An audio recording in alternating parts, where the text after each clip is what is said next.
Kamusta po?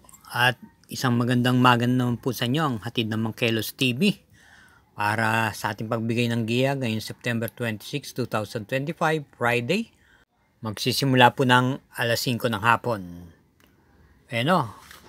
Nung Miyerkules po, sana po ay napakinabangan po nyo yung dihado natin pamprimerang numero 5 Money for Sheltex. At maganda po ang mga dividendong ibinigay dito.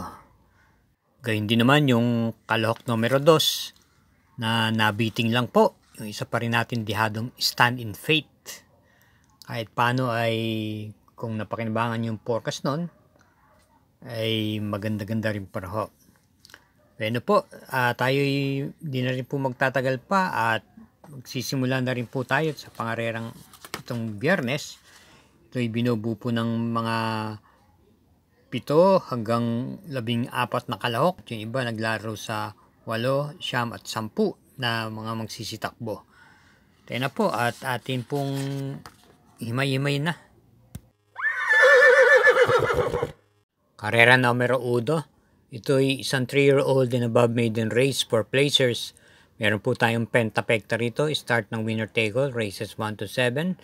Distance is 1,400 meters. Post time is 5 o'clock p.m. Ang ating pong pamprimera rito ay yung kalahok numero 5 Gracefully True na papatnubayan ni PM Cabalejo. Ito po isang imported horse at maganda po ang kanyang panalo sa kanyang novato race nitong nakaraan lang linggo. Impresibo po ang kanyang tinakburon. At bilang panigunda naman po natin dito yung numero 1 Lucky Mama na isa rin pong imported horse. Papatnubayan po ni JD Huco na nagbabalik pista. Kung inyong natatandaan, ito'y tumakbo rin po sa kanyang novato race at maganda rin naman po ang ikinilos. Hindi ko nga lang po matandaan kung sino ang nakalaban niya ron. Pero gayon pa man, may buti po itong kabayong to. Pero kaya para rin sa karera numero 1, pamprimera yung numero 5 Gracefully True at panigundo yung numero 1 Lucky Mama. Karera numero 2, distance 1,400 meters. Start po ng Pick 6, races 2 to 7 at meron tayong Super 6 dito. Isang Class 5, Group 17 to 41 split. Post time is 5:30 p.m. Meron pong 8 entries. Ating pong pamprimera rito yung kalahok numero 1 Sinag na muling rendang po ni PR Dalema. Okay naman po ang kanyang post position, numero 1, dahil may taglay naman din puntuling to at naipe-pacing din po ito. Panigundo po natin dito yung malalamadong numero 4 Justifiable na si LF Jesus naman po ang rerenda na may tuling din naman pong taglay ito. At sa akin pakiwari, siya na rin po kaagad ang kukuha ng unang lundag dito ng bandera. At bilang panersera po natin dito yung numero 8 Heritage na tuling din po at pwede naman pong isunod-sunod lamang na manood lang sa nagbabakbakan sa unahan. Ito po i-renda muli ni JC De La Cruz. Kaya para rin sa karera numero 2, pamprimera numero 1 Sinag, panigundo numero 4 Justifiable at panersera numero 8 Heritage. Karera numero 3, isang Class 4, Group 42 to 56 split. At ito po ay start ng Peak 5, races 3 to 7, distance 1,400 meters. Meron lamang po tayong 6 na kalahok dito. Pamprimera po natin dito yung kalahok numero 5 Wolf 359 na nagagamayan po ni Ea Brea. Ito po ay pwedeng i-pacing at iparimati itong kabayong ito at mukhang bumabalik na rin po ulit yung dati niyang buti. Nung mga nakarang takbo niya, ito po ay parati pong nasa timbangan. At bilang panigundo po natin dito yung imported horse na numero 2 Part-Time Lover na siya po ang hahakot ng pinakamalaking benta rito. Ito po ipapatubayan niyo ng po ni JD Huco. Wala na pong ibang matuling-tuning dito maliban lang si Exalted na sa tingin ko na siyang pwedeng bumuliglig dito. At kung mapapabayaan ay pwede rin pong makatapos ito. Kaya para dito sa karera numero 3, pamprimera yung numero 5 Wolf 359 at panigunda yung numero 2 Part-Time Lover. Karera numero 4, start po ng peak 4, races 4 to 7, distance 1,400 meters with pentapekta, isang class 5, group 17 to 41 split, at meron po tayong 9 entries.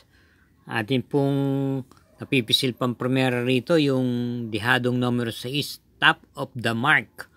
Napapanubayan po ni JL Paano. May taglay pong bilis to at naisusunod-sunod din po itong kabayong to. At bilang panigunda naman po natin dito yung numero 3 na fast sailing na sa likuran po ng manmanggagaling. Papatnubayan po siya ng regular rider niya si NC Lunar. At isama natin po bilang panersera dito yung kalahok numero 1 Bisyo Magserbisyo na galing po sa bakasyon at papatnubayan naman po ni JB Bakaykay. Kaya para rito sa karera numero 4, pamprimera yung kalahok numero 6, Top of the Mark. Panigundo yung kalahok numero 3, Fast Sailing. At panersera yung numero 1, Bisyo Magserbisyo. Hello mga katrokis. Nandyan pa ba tayo? Gising pa ba tayo? Yes, paalala lang po, huwag po tayong makakalimot na mag-subscribe, paki-share na rin po at i-hit po natin yung notification bell at like button. Salamat po. Karera numero 5, isang class 5, 17 to 41 group split. Meron po tayong Super 6 na nakapaloob dito. Distance 1,400 meters, 8 entries. Atin pong napipisil pang primera rito yung kalahok numero 8 Beyond Compare na kinambyo na po kay J.A. Guse ang renda. May taglay pong tuling to. Bagamat nasa post position number 8 siya, sa tingin ko wala naman po magiging problema sa kanya to. Ito po ay tumakbo nung nakaraan September 21 kung saan dumating lamang po ito ng panglimang pwesto kay para sa masa at na segundong Gold Honey. Lately po ay maganda-ganda na rin po ang ipinapakita nito.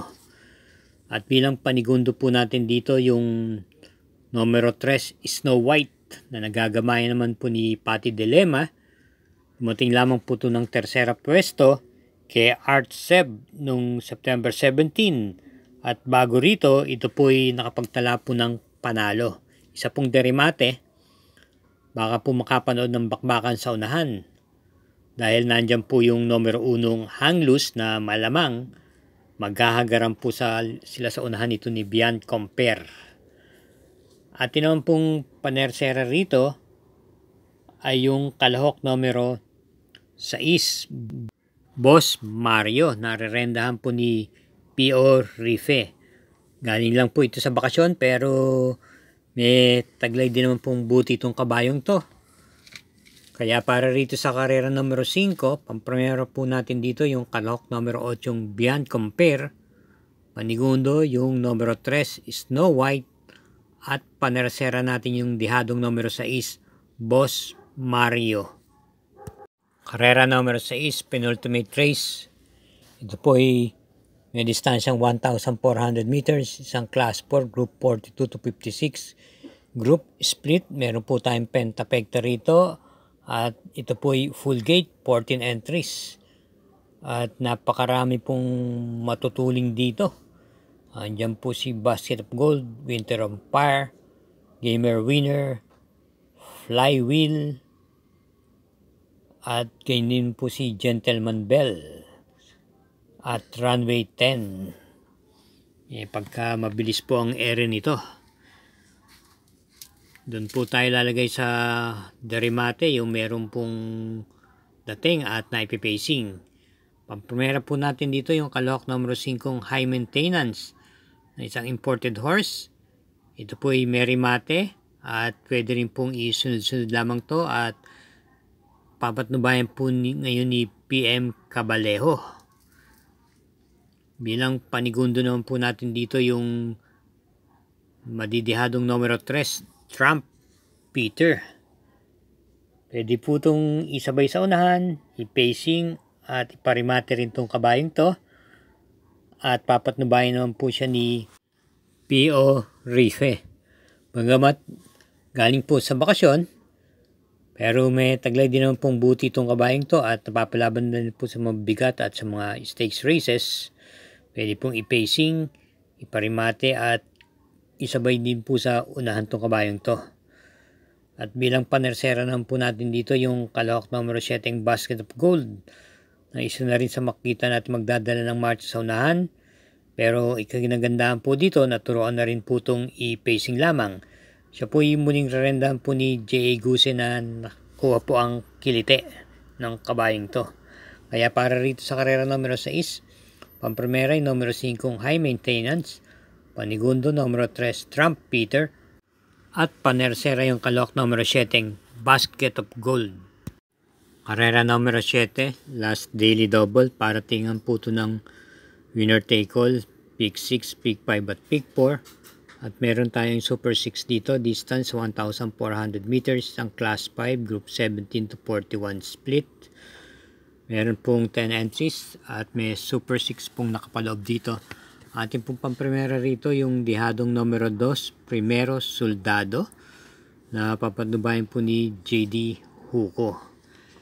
May taglay din pong tuling tong kabayong to at pwede rin naman po itong iparimate. Tumakbo po ito nung nakaraan September 17, kung saan dumating po ito ng mga pang-5 pwesto sa kabayong nanalong Art Seb at na segundong Grand Monarchs. May pagka mabigat po ang laban niya ron. At para sa panigundo naman po natin dito ay number 4 H. Holy, na rerendahan po ni CB Garganta, isa pong derimate at naipepacing. Ito po ay may magandang takbo bago po nung nakaraan linggo na nakansela po ang karera at dumating po ito ng segundo pwesto. Gamay po ito ni CB Garganta. At bilang panersera po natin dito yung numero 8 Muni Maniman, na renda naman po ni Joel Ciego. Kaya sa ulitin po, ang pampremera po natin sa karera numero 7. Pampremera yung kalahok numero 2 Primero Soldado, panigundo yung numero 4 H. Holy, at panersera yung numero 8 Muni Maniman. Mga katrokis at mga sambayan karerista, salamat po muli sa inyong walang pagsawang pagsubaybay at pagsuporta sa Mangkelos TV at naway matapat po ang ating mga giya. Hinay-hinay lang po sa ating paglilibang. Good luck and thank you again for watching.